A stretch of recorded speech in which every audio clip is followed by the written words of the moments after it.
देखिए ये IIT JEE mains 2019 का पूछा हुआ प्रश्न है। और आपका अगर कंसेप्ट बढ़िया है आपको कंसेप्ट अगर अच्छे से आता है और बेसिक थोड़ा मोड़ा आता है तो आप जेईई मेंस के क्वेश्चन को कर सकते हैं। जैसा कि अभी आपको हम बाइनोमियल से ये पूछा गया क्वेश्चन है, बाइनोमियल थ्योरम जो क्लास 11th का एक टॉपिक है, चैप्टर है और बहुत प्यारा सा चैप्टर है, उसका एक क्वेश्चन लाए हैं और अभी आपको करा के दिखाएंगे। आप देखिए कि कैसे बनता है, बहुत सिंपल सा क्वेश्चन है, ये 2019 का पूछा हुआ प्रश्न है। ठीक है, तो चलिए इसको बनाते हैं, आप ध्यान से देखेंगे और बताएंगे लास्ट में कि आपको कैसा लगा। देखिए कहता है कि the sum of the real values of x for which the middle term, देखिए एक मिडिल टर्म नाम आया। आप अगर बाइनोमियल थ्योरम चैप्टर को पढ़े होंगे तो उसमें आपने मिडिल टर्म को जाना होगा। Middle term in the binomial expansion of इतना इक्वल टू 5670, यानी इस क्वेश्चन का कहना है इस बाइनोमियल एक्सपेंशन का जो मिडिल टर्म है वो है 5670, तो इसका जो x का जो रियल वैल्यू है उसका सम बताओ, यही क्वेश्चन कर रहा है।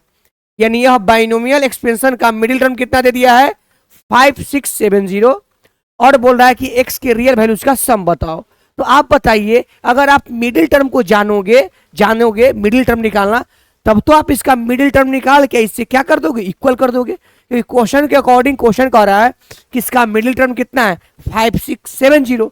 हम लोग भी मिडिल टर्म निकाल लेंगे और इसके इक्वेट कर देंगे, x के बाद निकल जाएगा, इतना सिंपल है। लेकिन मिडिल टर्म आपको आएगा तब तो चलते थोड़ा सा मिडिल टर्म को समझते हैं बाइनोमियल में क्या होता है। देखिएगा बाइनोमियल में होता है a प्लस बी के पावर n, और ये बहुत बेहतरीन कंसेप्ट है। आपको बोलेगा इसका मिडिल टर्म बताओ, मिडिल टर्म ये एक टॉपिक है, बहुत इंटरेस्टिंग है और छोटा सा है। इसका मिडिल टर्म पूछेगा, इसका मिडिल टर्म बताइए, तो मिडिल टर्म बताना है ना, तो आज के बाद आपको कोई कंफ्यूजन नहीं होगा। अगर आपको कंफ्यूजन भी रहा होगा तो आज से दूर हो जाएगा। ठीक है, समझिए मिडिल टर्म क्या होता है। पहले आपको छोटा सा एग्जांपल देने से पहले समझा लेते हैं मिडिल टर्म क्या होगा। देखिए आपको ना कुछ नहीं करना है मिडिल टर्म के लिए, आपको एन को देखना है। किसको देखना है, एन को। एन को देखिए, एन दो तरह से हो सकता है, या तो बेचारा एन इवन होगा या ऑड होगा, और कोई दूसरा हो सकता है क्या, नहीं ना।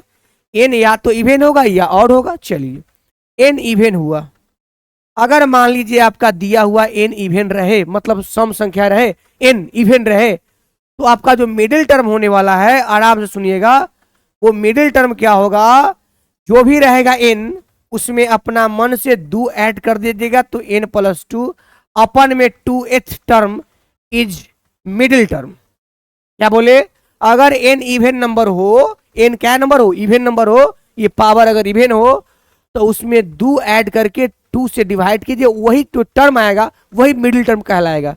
अगर एन ऑड है, एन क्या हो जाए, ऑड नंबर हो जाए, एन यदि ऑड नंबर हो जाए और तब आपसे बोले कि इसका मिडिल टर्म बताओ, तब इसमें 2 मिडिल टर्म होंगे। कितने मिडिल टर्म, 2। एक मिडिल टर्म क्या होंगे, आराम से समझिएगा एक मिडिल टर्म क्या हो जाएंगे, आराम से समझिए। एक हो जाएंगे जो भी एन रहेगा ना उसमें 1 ऐड कर देना है, यानी एन प्लस 1 अपन में हमेशा 2, N plus 1 by 2th term. और दूसरा मिडिल टर्म क्या होने वाला है, N plus 3 by 2th term. उम्मीद करते हैं कि आप मिडिल टर्म को समझोगे। एग्जांपल देते हैं, समझिएगा प्यार से। अगर मान लीजिए कोई दे दिया x plus y, 2x plus y कोई भी दे दिया, यहां लिख दिया 15, बोलेगा इसका मिडिल टर्म बताओ, इसका बीच वाला पद बताओ, कौन होगा। अब अगर आप बाइनोमियल पढ़े होंगे तो आपको पता होगा ऐसा क्वेश्चन पूछा जाता है। तो मिडिल टर्म क्या होगा, ये देखिए एन क्या है, जो पावर है क्या है, ऑड है इवन है, आप बोलेंगे ऑड है, ऑड है तो 2 गो होगा, कौन कौन, देखिए एक बार 1 करके हाफ करना है, तो 15 में 1 ऐड करेंगे 16, 16 को हाफ करेंगे 8, यानी इसका मिडिल टर्म 8th टर्म हो जाएगा। और एक और हो जाएगा 15 में 3 ऐड करना है, 15 3 18 बाई 2 यानी 9, यानी इसका 9वां टर्म, इसका 9th टर्म और 8th टर्म दोनों टर्म क्या होंगे, मिडिल टर्म होंगे। ये समझ गए। अगर इसी जगह पर ऐसे होता 2x प्लस वाई के जगह पर यहाँ पे होता 14, अब बोलता है इसका मिडिल टर्म बताइए, तो 14 जो है यहाँ पे इवन नंबर है, इसमें क्या करते 2 ऐड कर दे, 14 2 16, और 16 को हाफ करते तो इसका 8th टर्म आ जाता है। बात समझे कि नहीं समझे। ये मिडिल टर्म का कंसेप्ट है, ठीक है। तो अब बनाते, बहुत प्यारा सा क्वेश्चन है, आपको ये बेसिक समझाने में टाइम लिए है, क्वेश्चन को चंद मिनटों में बना देंगे, आप समझिए आराम से। देखिए, अब देखिए क्वेश्चन में कह दिया है कि इसका मिडिल टर्म कितना है 5670, हम भी निकालते हैं मिडिल टर्म। तो आप बताएंगे कि मिडिल टर्म निकालना अभी जस्ट सिखाए, मिडिल टर्म क्या होता है। आप एन को देखिए, बोलिए इसका एन क्या है, 8 है, 8 इवन नंबर है, तो इवन नंबर में केवल 2 ऐड करके 2 से डिवाइड किया जाता है। 8 में 2 ऐड करेंगे तो 10 हो जाएगा, 10/2 फिफ्थ, यानी इसका जो मिडिल टर्म होने वाला है वो पचमा पद इसका मिडिल टर्म होगा। मिडिल टर्म कौन टर्म हो जाएगा, पचमा, यानी fifth term is middle term इस बाइनोमियल के लिए, ठीक है। इसका पचमा टर्म जो मिडिल टर्म हो गया, ओके।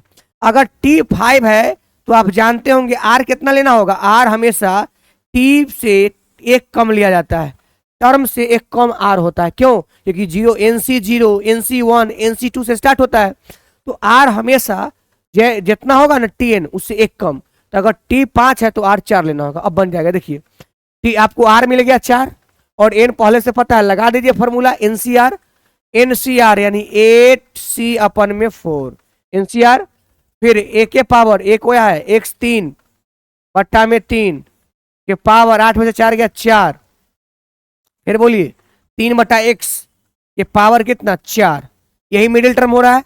तो मिडिल टर्म कितना आ गया, आप देखेंगे तो 8C4, इसको हल करेंगे पावर में पावर से गुना होगा, 4 3 12, x के पावर 4 81 गुने 3 के पावर 4 81, x के पावर 4, बोलिए ये कटेगा ना, 81 से 81 कट जाएगा, x पावर 4 से x पावर 4 कटेगा तो x पावर 8 बचेगा। अच्छा मिडिल टर्म भी तो दिया है ना, मिडिल टर्म कितना दिया है 5670, तो 5670 दे दिया, 5670 मिडिल टर्म बराबर 8C4 को हल करने आता होगा, हम देखिए हल करते हैं शॉर्ट में, 8 7 6 एंड 5 अपॉन में 4 3 2 1, बचल क्या है, देखिए सब कट गया, x की पावर 4 से x पावर 12 कटेगा तो बचेगा x की पावर 8, ठीक है। अब आइए 3 दूना 6 से 6 खत्म, ये आपका 4 है, ये 4 है ना, हाँ ठीक है, ये काट देगा इसको 2 मरतबे, ठीक है। तो 5 दूना 10 गुने 7 70, यानी बचा 5670 इक्वल टू 70 x के पावर 8, ओके। चलिए अब देखिएगा, अब आराम से देखिए, 0 से 0 कर जाएगा, 7 8 56, 7 21 7, यानी ओवरऑल आ गया क्या हम लोग का 81 इक्वल टू x के पावर 8। अब यहां से x के मान निकालना है, तो शायद आप निकाल भी सकते हैं, कुछ लोग को प्रॉब्लम भी हो सकता है, तो इधर समझेंगे। अगर आपको कोई बोले 4 को, तो आप बोलेंगे सर 4 को हम 2 के स्क्वायर बोल सकते हैं, बहुत अच्छी बात है, बोल सकते हैं, लेकिन मेरा मन है कि 2 को रूट में बोले, 2 को रूट में बोले, तो 2 को अगर √2 बोलेंगे तो पावर कितना होगा पता है, 4 को 2 के स्क्वायर बोले कोई दिक्कत नहीं, ठीक है। अगर मेरा मन है कि 2 को √2 बोले तो पावर बदल जाएगा, पावर दुगना हो जाएगा, 4 हो जाएगा। इसको हल कीजिए तैयो 4 आएगा, इसको हल कीजिए तैयो आएगा।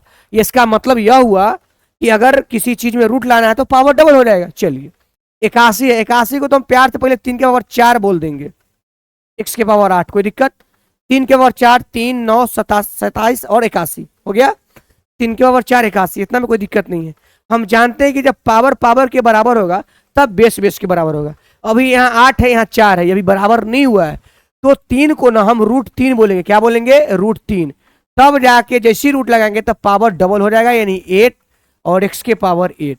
आप देखिए 8 से 8 कैंसिल, मतलब 8 अगर 8 के इक्वल है तो x पक्का √3 के इक्वल होगा, अर्थात x का 2 को मानाया। इस ऐसे स्थिति में प्लस और माइनस दोनों में आता है, क्योंकि प्लस भी हो सकता है और माइनस भी हो सकता है। x के 2 को मानाया, एगो प्लस √3 और एगो x बराबर आया माइनस √3, यही। लेकिन आंसर क्या है सुनिए गौर से, कहता है कि रियल वैल्यू ऑफ x, यानी x के रियल वैल्यू का क्या चाहिए, सम चाहिए, सम, सम मतलब जोड़। अगर सोझे रियल वैल्यू बोलता तो √3 माइनस √3 हो जाता, लेकिन यहां बोला है कि रियल वैल्यूज का सम, सम मतलब जोड़, तो ये दोनों को जोड़िए, अर्थात तो √3 प्लस और माइनस √3 को जोड़ेंगे, जोड़ के बेचारा प्लस माइनस में क्या आ जाएगा 0, अर्थात 0 इसका ऑप्शन हो जाएगा ऑप्शन नंबर सी वाले बिल्कुल सही है, ऑप्शन नंबर सी 0। ठीक है, चलिए कैसा लगा क्वेश्चन आप कमेंट में जरूर बताएंगे।